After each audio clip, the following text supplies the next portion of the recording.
Hey guys, Akio Murasaki here. Today I kind of want to talk a little bit about the Chainsaw Man Reze Arc movie and about the reception that it's currently getting in IGN, The Guardian, and I guess what you could call mainstream media. I'm actually a big Fujimoto fan. I've watched Look Back, the movie. I've read Look Back a couple of times. I've been reading Chainsaw Man since the beginning. I'm currently a little bit behind because I do actually want to support Fujimoto with his manga, with Chainsaw Man, and I'm actually buying the volumes. I'm not reading it online or in any kind of like digital form. I decide to buy the volumes and kind of, go for them steadily, slowly to make sure I understand everything. And so a couple of days ago, I went to see the movie and I saw the reviews, and oh boy, am I not surprised actually. IGN and The Guardian, two articles here back to back. They're kind of weird, I have to say, but let's go for the articles because it's kind of easier to show on example what I'm even talking about. So we have here Raphael Mottmeyer from IGN. Sorry, you cannot spell ignorant without IGN. Anyway, Chainsaw Man, the movie Reze Arc review, the feel-bad rom-com of the year. Absolutely is. I'm gonna kind of leave my review of the movie towards the end. But anyway, I'll try not to spoil too much. There are some minor spoilers in this article. Hopefully I can avoid them, so I'm just going to be going for the article. And yeah, I'm just going to stop where the spoilers begin essentially. But yeah, from the black and white opening scene that recreates the visuals of creator Tatsuki Fujimoto, or Fujimoto Tatsuki, depending whether you say it in the Japanese or the Western way. Chainsaw Man, the movie Reze Arc, promises a different kind of shonen anime movie. Okay, fair enough. One that plays and experiments with visuals and story. Okay, that part is true. And while it accomplishes that for the most part, the worst thing about this movie is that it can at times feel safe in its action sequences. No, I actually would really not say so. There is nothing about it playing safe. It's absolutely over the top, crazy sequences all over the place. Especially which the guy here admits in the second part of the movie. But okay, let's continue. Much like the recent Infinity Castle, here they're specifically talking about Kimetsu no Yaiba, which unfortunately I did not watch since I'm not a big Kimetsu no Yaiba fan. Sadly, I'm sorry, guilty as charged, not a big fan. A big fan of Chainsaw Man, however, as I mentioned before. Reze Arc is both a canon continuation that should not surprise anyone. It was advertised as such. It was supposed to be of an ongoing series and also technically a movie that regular moviegoers can see on the big screen. I mean, yeah, they can in the sense that they can go and buy a ticket and go see the movie. But I really am going to say straight away, if you have no idea about Chainsaw Man and if you want to go to this movie, please rethink your choices.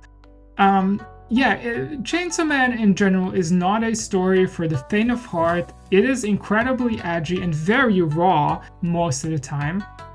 But if you know Fujimoto's previous works, especially his story collection and his manga series before, you know how raw it can get. And no, Chainsaw Man is not as bad in terms of raw material. I'm being very literal here actually. Then his previous series, however, it is quite violent and gory and very sexy at times, very naughty and very horny most of the time. So I really don't think it's a movie for everyone, and the series itself is definitely not for everyone. But taking a story that is told in chapters and stitching them together for a single movie is inherently going to lose something in translation. I completely disagree actually. Why? Because it kind of depends on how you do it, how you handle this. And straight away, I'm gonna say it, they did a really good job by piecing together the main story of Reze from a lot of the other plot points that are handled in these volumes of Chainsaw Man. I think, actually, that's one volume though, now that I remember about it. I think Reze's story is actually contained in a single volume. would need to check which one. I don't remember exactly anymore. But I think it was mostly because I basically blazed through it in a single evening. It was that good.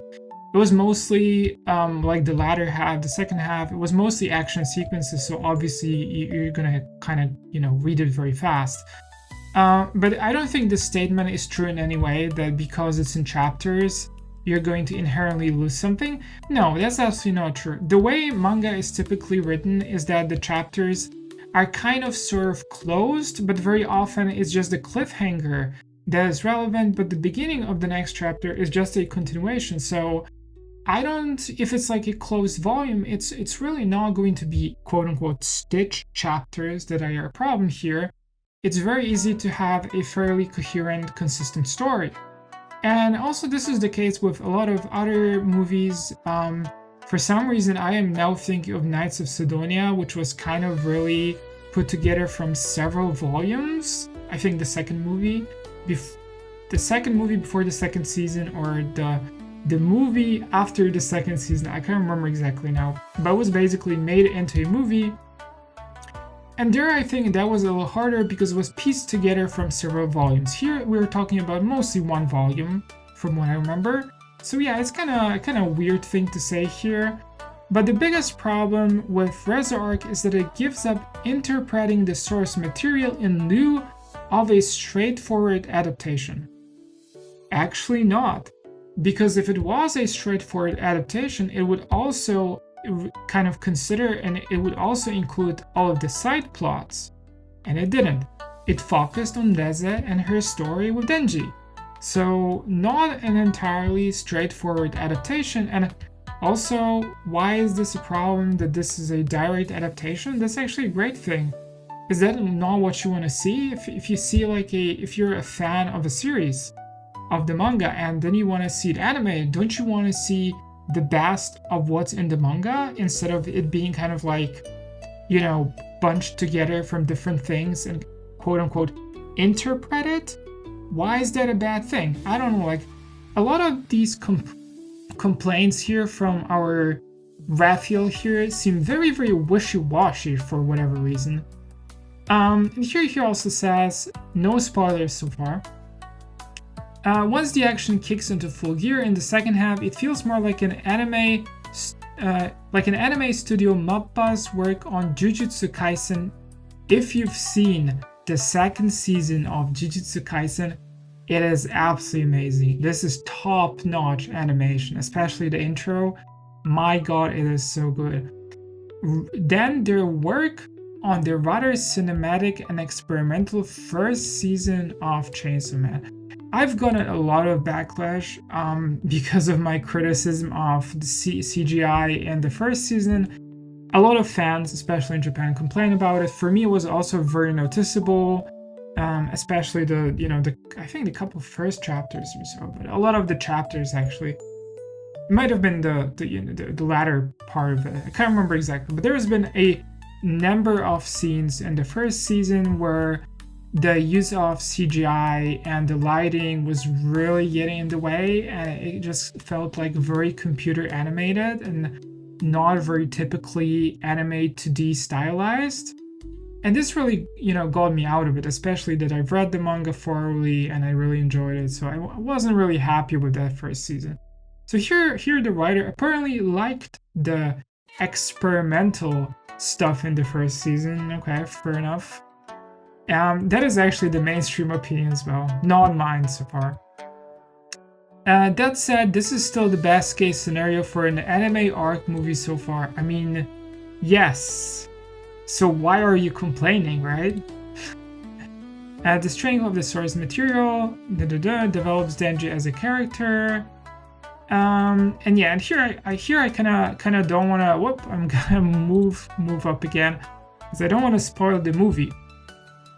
But basically, what is kind of important to remember about Chainsaw Man in general is that the raw nature of Chainsaw Man and the edginess of it, it's kind of the top layer. The layer below is the honesty of Denji, the honesty of the other characters, and kind of the subtlety of the emotions of the characters. And I don't think I don't think this guy here really got this properly.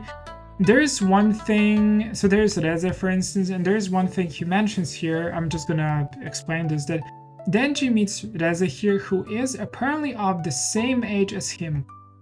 That is not true. Reze's age is never actually revealed.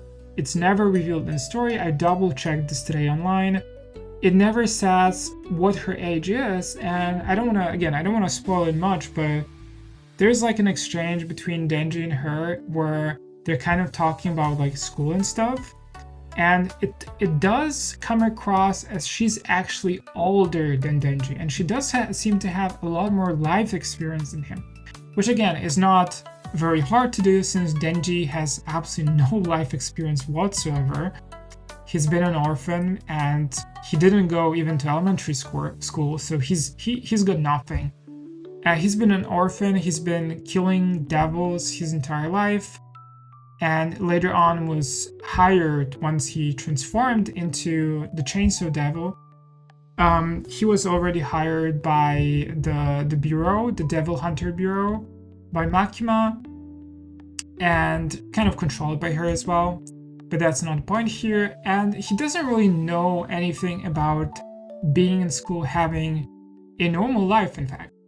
That's one of the things that's explored in this movie very well, I think, and let's just go to the second article from The Guardian before I move on to my review. By the way, Raphael gave the movie a 7 out of 10. A weird IGN 7 out of 10 with a number very weird, wishy-washy. Oh, it could have been different, could have been an adaptation, it could have been an interpretation, not an adaptation, and but I don't know, could have been more like the first season. I'm sorry, this is not actual criticism, okay? And then we have The Guardian. I honestly, I don't think I would ever expect The Guardian to be writing about the Chainsaw Man movie, but here we are. It's 2025, people. Anyway, as Michael writes here in his amazing article. Now, the article is actually not so bad. It's very funny because it reads like a pop piece from, I think the Rolling Stones. The Rolling Stones, this movie magazine. It kind of reads more like this. I don't know anything about Mike Cahill here. Mike Cahill, sorry for mispronouncing. I don't know anything about Mike here, but it's a pretty well written article. What I do not understand though is why is it a manosphere? I guess it was supposed to be a manosphere, but whatever. Why is it a 2 out of 5 stars? What kind of scoring is this? The article seems like it's describing the movie, which is essentially why I'm not going to read the whole thing. But it's not really complaining about it, so I'm like, what are we talking about here? And in general, I feel like reviews of anime movies, even though I understand that a lot of normies would like to go and see it, and I think, I guess, like, okay, probably if you're not familiar with Chainsaw Man, you can probably go and watch it. But I wouldn't really advise it in that case, since you're not going to have a lot of the context. Like, a lot of the stuff in the background is going to seem very, very mysterious because the movie assumes you are familiar with the story. It is a direct adaptation of the Reze Arc. So you're not going to have properly everything explained, like the situation with Aki, for instance, is kind of only highlighted and alluded in this arc, and it's not properly explained. Him as a character, Makima also barely explained, so you're not going to see much explanation. It's not a standalone movie. So it's definitely not for people who have not even seen the first season. If you've seen the first season, I guess, yeah, it makes sense to see the movie. But otherwise, if you don't know anything about Chainsaw Man, probably not a good idea. Yeah, but kind of going on to my review. For me, it's not a 2 out of 5 stars. It's not a 7 out of 10. That's absolutely ridiculous. It is a hard 9. The only reason it's not a 10 out of 10 is because there were some scenes where, okay, there were multiple points where the animation, I can't really show this, but like if you're watching a big screen, there are moments where for characters that are a little bit like smaller on the screen, they're kind of like in the background. I noticed that the quality of the animation, it kind of suffered a bit, like it seemed like very floppy. And there are some action scenes where the animation is made kind of quote-unquote sloppy. It's kind of made very bubbly and blurry on purpose. That's the entire point of it, I think, because it's very stylized, especially with the blurring out colors in one of the scenes. That's entirely on purpose. But there's a couple of scenes where the characters are smaller and they just get like very poorly animated. And this is something I really didn't like. And that's basically why I can't really give it a 10 out of 10. However, other than this is a perfect movie. The music, mind-blowing. It was so good. The idea to take the arc itself, kind of like a separate thing, to take the story of Reze, amazing. Reze's theme as well, the music theme, oh my god, absolutely amazing, absolute top peak of a mountain. I don't think I have seen an anime movie in recent years this good, like genuinely. This is the highest score I would give, honestly. And for me personally, a 9 out of 10. I very rarely give something a 10 out of 10. A 9 out of 10, that's perfection. That's kind of like minor error perfection, okay? But that's basically my opinion here. Please do not listen, just to sum this up, please do not listen to mainstream media and IGN.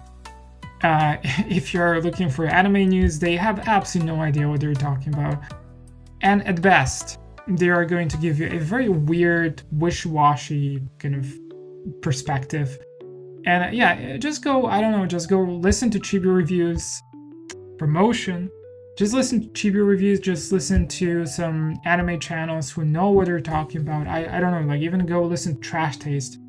What's their take on it?